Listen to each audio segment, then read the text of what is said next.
आता माझ्या मागे जी जागा तुम्ही पाहताय ना, ही आयडियल कॅफे सुद्धा तुम्हाला त्या जुन्या व्हिडिओमध्ये दिसत असेल. इकडेच सर्व गोष्टी घडल्या होत्या. तर तिकडून गाडी आली स्कोडा, युटर्न घेताना ती डिवायडरला जाऊन आदळली. त्यानंतर भास्कर कदम सर आणि हेमंत बावधनकर सरांनी अप्रोच केला आणि काय गोष्टी घडल्या ते तुम्हाला माहिती. पण त्याच वेळेला इकडच्या म्हणजे ड्रायव्हरच्या बाजूच्या जी जागा असते ना, तिथे बसलेल्या कसाबला संजय गोविलकर सर API आणि ASI तुकाराम ओंबळे सर त्यांनी अप्रोच केलं. त्यांनी ज्या वेळेला दार उघडलं त्यावेळेला हा कसाब आहे ना सरेंडरच्या पोझिशनमध्ये होता. पण बाहेर येताच त्याने बस्ट फायर खोलला, ज्यामध्ये गोविलकर सर इंजर्ड झाले. पण त्याच वेळेला तुकाराम ओंबळे सर त्याच्यावर झेपावले आणि त्याचमुळे हा बस्ट फायर बाकीच्यांना लागला नाही आणि पण तुकाराम ओंबळे सर शहीद झाले. इथे त्यावेळेला जो DB मार्गच्या पोलिसांचा स्टाफ होता ते लाट्याकाट्या घेऊन कसाबवर तुटून पडले. पण त्याच वेळेला काही पोलिसांच्या समयसूचकतेमुळे कसाबला जिवंत पकडण्यामध्ये यश आलं. आणि नंतर काय गोष्टी घडल्या त्या बाबतीत बऱ्याच लोकांना बऱ्याच गोष्टी माहिती आहेत.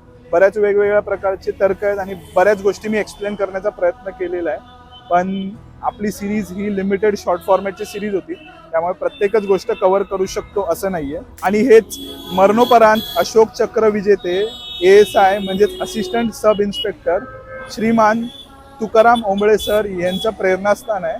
इथेच त्यांनी आपला शेवटचा श्वास घेतला या देशाचं रक्षण करण्यासाठी आणि आजची ही जी मुंबईची झगमगाट आहे ना ती तशीच टिकवून ठेवण्यासाठी. तरी हा सीझन संपत असला तरी आपला दहशतवाद किंवा टेरर हा विषय संपत नाहीये.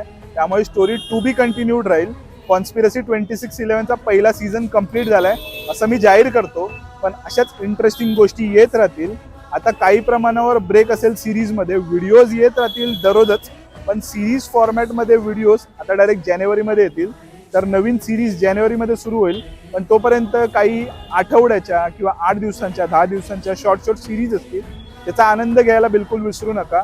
आणि परत एकदा सांगतो, परमनंट डिस्प्यूट सेटलमेंट सिरीज नावाचा आपलं एक नवीन डेस्क भगवती प्रोडक्शन्स आपल्या प्लॅटफॉर्मवर एस्टॅब्लिश झालेलं आहे, ज्यामधनं आपण दहशतवादाचे वेगवेगळे पैलू कायमच डिस्कस करत राहू जसे जसे ॲक्टिव्हिटीज घडतील तसं.